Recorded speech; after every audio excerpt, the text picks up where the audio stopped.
ഇപ്പൊ സൂക്ഷ്മദർശിനിയില് പറയുന്നത് ഈ ഫീമെയിൽ ഫ്രണ്ട്ഷിപ്പിന്റെ ഒരു ഇമ്പോർട്ടന്റ് കൂടി ആ ഒരു സിനിമയിൽ പറയുന്നുണ്ട്. അത്രയധികം സിനിമകളൊന്നും ഇപ്പൊ നോട്ട്ബുക്ക് പോലത്തെ ഒരു സിനിമ നമ്മൾ എപ്പോഴും ഈ ഫീമെയിൽ ഫ്രണ്ട്ഷിപ്പിനെ കുറിച്ച് പറയുമ്പോൾ ആദ്യം എടുത്ത് പറയുന്ന ഒരു സിനിമയാണ്. ഇപ്പൊ എല്ലാരും നമ്മള് റീൽസിലായാലും വരുന്നത് സൂക്ഷ്മദർശിനിയിലെ ഫ്രണ്ട്ഷിപ്പാണ്. എന്തുടായ്പുണ്ടെങ്കിലും നമ്മൾ കൂടെ ഒരുമിച്ച് ഉണ്ടാവും എന്നുള്ളത്. അങ്ങനത്തെ നല്ല ഫ്രണ്ട്സ് ജീവിതത്തിൽ ഉണ്ടോ? ഉണ്ട് ഉണ്ട്. അതാണ് ഏറ്റവും മെയിൻ. അതല്ല, ഞാൻ പറഞ്ഞിട്ടുണ്ട് പല സ്ഥലത്ത്. എന്ന് വെച്ചാൽ ഒരു 30 വയസ്സൊക്കെ കഴിഞ്ഞപ്പോഴാണ് ശരിക്കും അങ്ങനത്തെ ഒരു ഭയങ്കര സ്ട്രോങ് ആയിട്ടുള്ള സ്ത്രീ സൗഹൃദങ്ങൾ ഉണ്ടായത്. എന്ന് വെച്ചാൽ ഞാനൊക്കെ ചെറുപ്പത്തില് ഒരു ടോം ബോയ് കൈൻഡ് ഓഫ് പേഴ്സണായിരുന്നു. കുറെ ചെക്കന്മാരും നമ്മള് ഓടിക്കളിക്കുന്നു അങ്ങനെയൊക്കെ ഉള്ള രീതിയിൽ. അത് പതുക്കെ പതുക്കെയാണ് ലേറ്റ് 20s ഒക്കെ എത്തിയപ്പോഴാണ് നല്ല രസമുള്ള സ്ത്രീ സൗഹൃദങ്ങളും ഒക്കെ ഉണ്ടായി. പിന്നെ ഇപ്പൊ മെയിൻലി അങ്ങനെയാ വിളിക്കുന്നത്, മൊത്തം വിളിച്ച് ഒരു സങ്കടം പറയാനും. എന്നുവെച്ചാൽ അവർക്കായിരിക്കും നമ്മളെ ഏറ്റവും നല്ലോണം മനസ്സിലാവുന്നതും. ചിലപ്പം ഈ ആണുങ്ങൾക്ക് മനസ്സിലാവില്ല എന്നല്ല, അവർക്ക് മനസ്സിലാകുന്ന രീതി വേറെ രീതിയിലായിരിക്കും. അപ്പം അങ്ങനെ ഇപ്പൊ എന്റെ ഫ്രണ്ട്സിന്റെ ഭാര്യമാരൊക്കെ ഉണ്ട്, നമ്മൾ ഭയങ്കര കമ്പനിയായ എന്റെ ചെക്കന്മാരായിട്ടുള്ള ഫ്രണ്ട്സിന്റെ ഭാര്യമാരൊക്കെ. അപ്പൊ നമ്മള് തമ്മിൽ ഭയങ്കര പുതിയതായിട്ടുള്ള ഒരു സൗഹൃദമൊക്കെ ഉണ്ടായിട്ടുണ്ട്.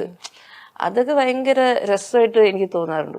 അവര് നമ്മുടെ കൂടെ കട്ടയ്ക്ക് നിൽക്കും. ഇപ്പം എവിടെയെങ്കിലും പുറത്ത് പോകുന്നുണ്ടെങ്കിൽ ഇപ്പൊ ഈ ഇന്റർവ്യൂ വന്നാ നീ എന്തിനാ ആദിട്ടെ, അല്ലെങ്കിൽ നീ എന്താ മര്യാദയ്ക്ക് മുടി ചീക്കാത്തെ, മറ്റ് അങ്ങനെ വരെ ഇങ്ങനെ എടുത്ത് എന്നാ നീ അടുത്തതിന് ഇത് പോവും. അല്ലെങ്കിൽ നമുക്ക് വേണ്ടി ചിലപ്പോ കൊളാബ് വരെ അവര് ചോദിക്കും. ഇപ്പൊ എനിക്കതൊക്കെ ഭയങ്കര ചമ്മല. അപ്പൊ ഇവര് ആ ഡ്രസ്സ് ഇടൂ, ഈ ഡ്രസ്സ് ഇടൂ, ഇങ്ങനെ ചെയ്യൂ, അങ്ങനെ ചെയ്യൂ, ഇത് ഇങ്ങനെ ചീത്തൊക്കെ പറയും. പക്ഷെ അത് വേറെ തന്നെ ഒരു രസമാണത്. അതൊരിക്കലും ഞാൻ ഭയങ്കരമായിട്ട് അത് എൻജോയ് ചെയ്യുന്നുണ്ട്. ജഡ്ജ്മെന്റ് ഇല്ലാത്ത രീതിയിൽ നമ്മൾ ഉണ്ടാക്കുന്ന കുറച്ച് സുഹൃത്തുക്കൾ. ശരിക്കും ഒരു സ്ത്രീകളുടെ ജീവിതത്തിൽ എത്രത്തോളം ഇമ്പോർട്ടന്റ് ആണ് ഒരു ഫീമെയിൽ ഫ്രണ്ട്ഷിപ്പ്? ഭയങ്കര ഇമ്പോർട്ടന്റ് അല്ലേ. ഞങ്ങള് എന്താ വെച്ചാല് എപ്പോഴും പറയുന്നതാണ്, ഈ ഒരു ജനറൽ ഒരു ചിന്തയാണല്ലോ, സ്ത്രീകൾ ഒരുമിച്ച് വന്നാൽ അടിയാണ്. അത് മാത്രമേ പറയുള്ളൂ. പക്ഷെ ഈ ആണുങ്ങളോട് ഇരുന്നിട്ടുണ്ടോ എന്തോരം കുറ്റം പറയും അവര്. ഞാൻ പറയും, ഇത് അവൾ അത് ചെയ്തു, അവൾ അപ്പുറത്തെ ഇതാണ്, അവള് മറ്റവന്റെ കൂടെയാണെന്നൊക്കെ പറഞ്ഞ് ഏറ്റവും കൂടുതൽ കഥ കേൾക്കുന്നത് ഈ ആണുങ്ങളുടെ ഇടയിൽ ഇരിക്കുമ്പോഴാണ്. പക്ഷെ എന്തോ അങ്ങനത്തെ ഒരു ധാരണ ഉണ്ടാക്കി പോയി. അതും ഒരു കണ്ടീഷനിങ് ആണെന്ന് തോന്നുന്നു. പക്ഷെ സ്ത്രീകള് ഒരുമിച്ച് വന്നാൽ അത്രയും രസമാണ്, അത്രയും രസകരമായിട്ടുള്ള, അത്രയും പവർഫുൾ ആയിട്ടുള്ള, ഏറ്റവും എൻജോയബിൾ ആയിട്ടുള്ള മൊമെന്റ്സ് ഉണ്ടാവുന്നത് സ്ത്രീ സൗഹൃദങ്ങളിലാണെന്നാണ് എനിക്ക് തോന്നുന്നത്. ഇപ്പം എനിക്ക് തോന്നുന്നു ഒരു ജനറൽ എസ്തെറ്റിക്സ് മാച്ച് ചെയ്യുന്നു, ഒരു എനർജിയും വൈബും ഒക്കെ. അപ്പൊ എന്ത് വന്നാലും ആദ്യം ഓടും. എനിക്ക് ഓരോ സ്ഥലത്തുണ്ട് ഈ സ്പ്രെഡ് ഔട്ടാണ് എൻ്റെ സ്ത്രീ സൗഹൃദങ്ങൾ. ഇപ്പൊ ഒരാൾ ഹൈദരാബാദിലുണ്ട്, കുറച്ചുപേര് ബാംഗ്ലൂരുണ്ട്. അപ്പൊ ഇവരിവിടെ ഇല്ലാത്തതിന്റെ സങ്കടമുണ്ട്. അതേസമയത്ത് സിനിമയിലും ഉണ്ട് ചില ആൾക്കാര്. അപ്പൊ വിളിക്കും, ആൾക്കാർ വിചാരിക്കും അസൂയ കുശുമ്പ് അങ്ങനെയാണ്. അല്ല, ചിലപ്പോ ചിലത് കണ്ടിട്ട് ഏറ്റവും കൂടുതൽ നല്ല അഭിപ്രായങ്ങൾ പറഞ്ഞിട്ടുള്ളതും ഇൻഡസ്ട്രിയിലെ കുറെ ആക്ടേഴ്സ് മെസ്സേജ് ചെയ്തിട്ടൊക്കെയാണ് പറയാറ്. ഞാൻ ഇതുവരെ കാണാത്ത, ഇന്ററാക്ട് ചെയ്യാത്ത ആൾക്കാർ വരെ ചെയ്തിട്ടുണ്ട്. ഇപ്പൊ ലിജോ മോളാണെങ്കിലും, ഇപ്പം ചിന്നു, ദിവ്യപ്രഭ, അല്ലെങ്കിൽ കനിയൊക്കെ ചിലപ്പോൾ റാൻഡംലി ഒരു ദിവസം രാവിലെ വിളിക്കും, സൂക്ഷ്മ നീ അത് ചെയ്തില്ല, അത് എനിക്ക് ഞാനത് കുറേ പ്രാവശ്യം കണ്ടു. അവർക്ക് എന്നിട്ട് അപ്പം തന്നെ ഫോൺ കട്ട് ചെയ്യും. പക്ഷെ അങ്ങനെ ഇഷ്ടം പോലെ ആൾക്കാർ അങ്ങനെ പറയുന്നുണ്ട്. പക്ഷെ അങ്ങനെ ഒരു മെയിൽ ആക്ടറിന്റെ അടുത്തൊന്നും അങ്ങനത്തെ ഒരു അനുഭവം ഉണ്ടായിട്ടില്ല ഇതുവരെ. ചിലപ്പോൾ നേരിട്ട് കാണുമ്പോൾ ഒക്കെ പറഞ്ഞിട്ടുണ്ടെങ്കിലും ഇവരിങ്ങനെ സ്പെഷ്യലായിട്ട് എഫേർട്ട് എടുത്ത് ഇങ്ങനെ മെസ്സേജ് അയക്കും, അങ്ങനെ ഓരോ മൊമെന്റ്സ് ആയിട്ടൊക്കെ പറയും. അത് ഭയങ്കര രസമാണ്. ആൾക്കാർ ജനറലി ചിന്തിക്കില്ല ഇങ്ങനെ ചെയ്യുന്നുണ്ടെന്ന്, പക്ഷെ ഇങ്ങനെ ചെയ്യുന്നുണ്ട്. അതേപോലെ തന്നെ ആണുങ്ങളുടെ ഇടയിലുള്ള പോലെ തന്നെ അല്ലാത്ത പ്രശ്നങ്ങൾ സ്ത്രീകൾ തമ്മിൽ ഉണ്ടാവുക. എല്ലാ സ്ത്രീകളുമായിട്ട് നമുക്ക് ഫ്രണ്ട്സ് ആകാൻ പറ്റും ഇല്ലല്ലോ. നമുക്ക് ഇഷ്ടമില്ലാത്ത എത്ര സ്ത്രീകളുണ്ടാവും, അതേപോലെ ഇഷ്ടമുള്ള ഒത്തിരി സ്ത്രീകളുണ്ടാവും. അത്രേ ഉള്ളൂ. ഇപ്പോ അഭിനയിക്കുന്ന ഒരു പൂജേനെ നമുക്കറിയാം. ഈ അഭിനയമല്ലാതെ വേറെ ഈ സ്ക്രിപ്റ്റിംഗ് അല്ലെങ്കിൽ പാട്ടെഴുത്ത് അങ്ങനത്തെ എന്തെങ്കിലും മേഖലകളുണ്ടോ? ഒരു നാടകം, തിയേറ്റർ ബാക്ക്ഗ്രൗണ്ടായി വന്നതുകൊണ്ട് വെറുതെ ഇരിക്കുമ്പം ഇങ്ങനെ ചുമ്മാ എഴുതും.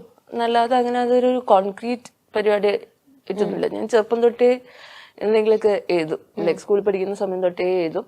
പിന്നെ ഇടയ്ക്കൊരു സമയത്ത് ഒന്നൊന്ന് പോയിട്ടുണ്ടായിരുന്നു. പിന്നെ കോവിഡ് സമയത്തൊക്കെ പിന്നെയും വീട്ടിൽ വെറുതെ ഇരിക്കില്ല, അപ്പൊ എന്തെങ്കിലുമൊക്കെ എഴുതി ഇതാക്കുമായിരുന്നു. ഇപ്പൊ പിന്നെ അത് കുറച്ച് കുറഞ്ഞു. ഇഷ്ടമാണ്, എഴുതാൻ ഇഷ്ടമാണ്. അല്ലാതെ എന്താ പറയാ, അതൊക്കെ തന്നെ ഉള്ളൂ. എന്താന്ന് വെച്ചാൽ ഇത് കുറെ ഇത് തന്നെയായിരുന്നു ഒരു കൺസിസ്റ്റന്റ് ആയിട്ടുള്ള ഒരു ഹോബി. പണ്ട് സ്കൂളിൽ പഠിക്കുമ്പോൾ ക്ലാസ്സിൽ പോകാന്നുള്ളത് നമ്മുടെ ഏറ്റവും ഇഷ്ടപ്പെട്ട ഹോബിയായിരുന്നു. പിന്നെ അതൊരു സീരിയസ് പരിപാടിയിലോട്ട് മാറി. അപ്പൊ പിന്നെ അതന്നെ പഠിച്ചു. നേരത്തെ നമ്മൾ പറഞ്ഞതുപോലെ ഒരു ക്ലീഷേ ബ്രേക്ക് ചെയ്ത ഒരു അഭിനേത്രിയാണ്. ഞാൻ ഒരു പ്ലസ് സൈസ് ആയിട്ടുള്ള ഒരാളാണ്. അപ്പൊ നമ്മൾ സ്ക്രീനിൽ വരുമ്പോ എന്റെ അടുത്ത് ഒരുപാട് ആളുകൾ പറഞ്ഞിട്ടുണ്ട്, കുറച്ചുകൂടി ഒന്ന് വണ്ണം കുറച്ച് കഴിഞ്ഞാൽ നല്ലതായിരുന്നു, ഞാൻ ജിമ്മിൽ പോയിക്കൂടെ സൂര്യ. ഞാൻ എന്റെ ഒരു ബോഡിയിൽ ഓക്കെയാണ്, കംഫർട്ടാണ്. പക്ഷെ ആളുകൾക്ക് അത് കാണുമ്പോൾ ഭയങ്കരമായിട്ടുള്ള ഒരു ബുദ്ധിമുട്ടുണ്ട്. അപ്പൊ സിനിമയിലെ സ്ത്രീകൾ നമ്മൾ പണ്ട് കാലത്ത് വളരെയധികം അവര് സെറ്റ് ചെയ്ത ഒരു നോർമൽ ആയിട്ടുള്ള ഒരു ബ്യൂട്ടി സ്റ്റാൻഡേർഡ്സ് ഉണ്ടായിരുന്നു. പക്ഷെ ഇപ്പൊ നമ്മള് കാണുമ്പോ ഒരുപാട് ഫീമെയിൽ ക്യാരക്ടേഴ്സ് ആയാലും മെയിൽ ക്യാരക്ടേഴ്സ് ആയാലും ബ്യൂട്ടി സ്റ്റാൻഡേർഡ്സിനെ നോക്കുന്നില്ല. അഭിനയിക്കാൻ അറിയോ, അവർക്ക് പെർഫോം ചെയ്യാൻ പറ്റുമോ എന്ന് മാത്രം നോക്കുന്നുള്ളൂ. നമ്മളായിട്ട് ഇരുന്നാൽ മതി എന്ന രീതിയിലായിരുന്നു. അപ്പോ പൂജ ഇതുപോലെ വന്നപ്പോ ഏതെങ്കിലും രീതിയിൽ ആളുകൾ ഇങ്ങനെ പറഞ്ഞിട്ടുണ്ടായിരുന്നോ? എനിക്ക് സിനിമയിലുള്ള ആൾക്കാർ അങ്ങനെ പറഞ്ഞിട്ടൊന്നുമില്ല. എന്താ വെച്ചാല് ഞാൻ എന്റെ ബോഡി കഴിഞ്ഞ ഒരു 5 കൊല്ലത്തിൽ മാറിയിട്ടുണ്ട് കുറെ. വരുന്ന സമയത്ത് സിനിമ എടുത്ത് നോക്കുമ്പോ അത്ര തടിയില്ല. പിന്നെ ആക്ച്വലി ഒരു പ്രോജക്റ്റിന് വേണ്ടി കുറച്ചധികം കൂട്ടിയായിരുന്നു, അത് ഇതുവരെ ഇറങ്ങിയിട്ടില്ല. അതൊരു വെബ് സീരീസ് ആയിരുന്നു. അപ്പൊ ആ സമയത്ത് ഞാൻ സ്ഥിരം ജിമ്മിൽ തന്നെ പെറ്റ് കിടക്കുക. എന്ന് വെച്ചാൽ അതിൽ കുറെ ആക്ഷൻ സീക്വൻസ് ഒക്കെ ഉള്ള ഒരു ഹിന്ദിയിലുള്ള ഒരു വെബ് സീരീസാണ്. അത് വലുപ്പം വേണം എന്നുള്ളതാണ് ആ ക്യാരക്ടറിന്റെ റിക്വയർമെന്റ്. അതേ സമയത്ത് അജൈലും ആയിരിക്കണം, നമുക്ക് മൂവ് ചെയ്യാൻ പറ്റണം. ഞാൻ ഭയങ്കര സ്ട്രോങ് ആയിട്ട്, ഏറ്റവും സ്ട്രോങ്ങസ്റ്റ് ഫേസ് ആണ് ഈ ആൾക്കാരിങ്ങനെ തടി എന്ന് പറഞ്ഞ് കളിയാക്കുന്ന സമയം. പിന്നെ അത് വിചാരിച്ച പേസിൽ നമുക്ക് കുറയ്ക്കാൻ പറ്റുന്നു ഇല്ല.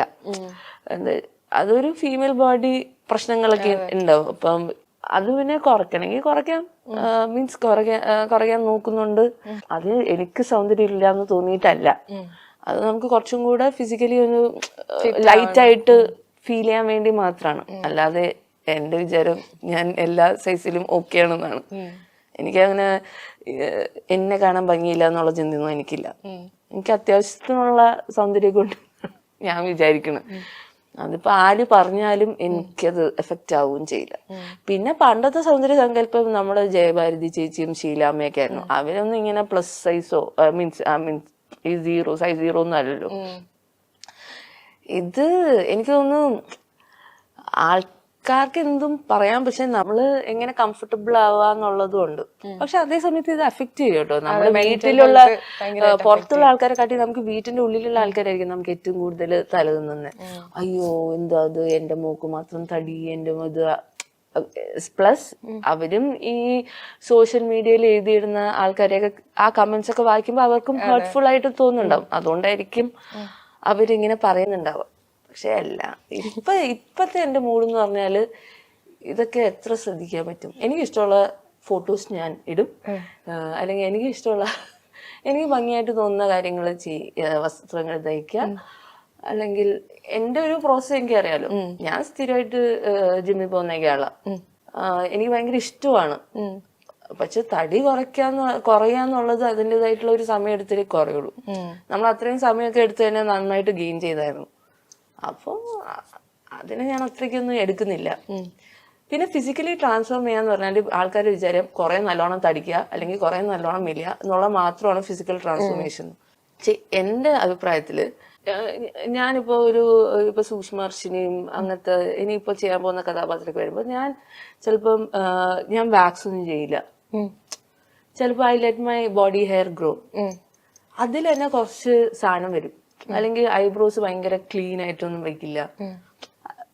ഞാൻ വീട്ടിൽ വെറുതെ ഇരിക്കുകയാണെങ്കിൽ ഞാൻ ഇതൊക്കെ ചെയ്യും. അപ്പൊ അങ്ങനത്തെ രീതിയിൽ വരുമ്പോ തന്നെ ഈ ബോഡിക്ക് ഭയങ്കരമായിട്ടുള്ള നമ്മുടെ ലുക്കിൽ ഭയങ്കര വ്യത്യാസം വരും. അത് നമ്മൾ ഭയങ്കരമായിട്ട് ഹെൽപ്പ് ചെയ്യുന്ന പോലെ തോന്നും. പക്ഷെ അതേ സമയത്ത് ആവേശത്തിന് പോകുന്ന സമയത്ത് ഞാൻ ശരിക്കും ഞാൻ പോയി കൃത്യമായിട്ട് ഐബ്രോസ് ഒക്കെ എടുത്ത് ഒരു നീറ്റ്നെസ്, വേറൊരു ആ ഒരു കഥാപാത്രത്തിന് വേണ്ട ഒരു അട്രാക്റ്റീവ് നെസ് ഉണ്ടല്ലോ അങ്ങനെ ഞാൻ കോൺഷ്യസ് ആയിട്ട് അത് ആ സമയത്ത് നന്നായിട്ട് സ്കിന്നൊക്കെ നോക്കുമായിരുന്നു. കുറച്ച് ഭംഗി വേണം എന്ന് തോന്നിയിട്ടുണ്ടായിരുന്നു. പിന്നെ അത് ഓരോ കഥാപാത്രം അനുസരിച്ച് അത് മാറും. അപ്പൊ ഞാൻ ഇന്നലെ ആലോചിക്കുന്നത് ഇനി ചെയ്യാൻ പോകുന്നു അതിന് ഇച്ചിരി ഡാർക്ക് സർക്കിൾസ് ഒക്കെ വന്നാൽ നന്നായിരിക്കും അങ്ങനെ. അപ്പൊ ഞാൻ അത് എത്രത്തോളം ഹെൽത്തി ആണെന്ന് എനിക്ക് അറിഞ്ഞോളാം. പക്ഷെ ഞാൻ ഇച്ചിരി സ്കിൻ കെയർ ഒക്കെ കട്ട് ചെയ്യും ആ സമയത്ത്. അല്ലെങ്കിൽ ഞാൻ മറ്റേ ഹൈലറോണിക് ആസിഡും മറ്റേയൊക്കെ തേക്കും. അല്ലെങ്കിൽ അത് കുറച്ച് ഒന്ന് റിമൂവ് ചെയ്ത് ചിലപ്പോൾ വെയിലത്തൊക്കെ പോയി നിൽക്കും. അങ്ങനത്തെ ഒക്കെ പരിപാടി ഒക്കെ ചെയ്യാറുണ്ട്. പക്ഷെ അത് എനിക്ക് ഒന്ന് ലുക്ക് ആൻഡ് ഫീല് ഭയങ്കരമായിട്ട് വർക്ക് ആവുന്നുണ്ടെന്ന് എനിക്ക് തോന്നുന്നു.